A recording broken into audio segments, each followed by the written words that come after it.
तिमी मेरो लागि यति खास भइसकेका थियौ कि तिमीले चाहे मात्र पनि म मेरो सर्वस्व बिना कुनै सङ्कोच तिमीलाई सुम्पिन तयार थिएँ।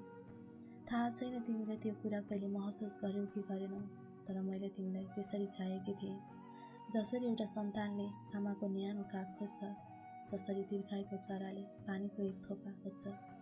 तिम्रो उपस्थितिले मेरो मनलाई एउटा अनौठो शान्ति दिन्थ्यो। तिम्रो आवाजले मेरा सबै डरहरू बिर्साइदिन्थ्यो। बिस्तारै तिमी मेरो चाहना मात्रै रहेनौ, तिमी मेरो बानी बन्यौ, मेरो प्रार्थना बन्यौ, मेरो हरेक खुसी र हरेक सपनाभित्र बस्न थालेका थियौ। तर दुःखको कुरा, मनमा समुद्र जति माया बोकेर पनि म कहिले तिमीलाई खोलेर भन्न सकिनँ। आज पनि कहिलेकाहीँ मनले सोच्छ, यदि एकपटक मात्र तिमीलाई अँगालेर मेरा सबै भावना पोख्न पाएकी भए कति राम्रो हुन्थ्यो होला।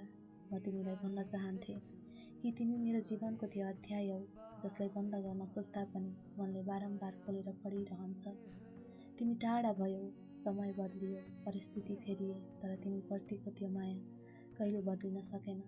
तिमीले सायद मेरो आँखाभित्र लुकेका ती भावनाहरू कहिले पढ्न सकेन, तर सत्य यही हो कि मैले तिमीले आफ्नो भन्दा पनि बढी माया गरेकी थिएँ।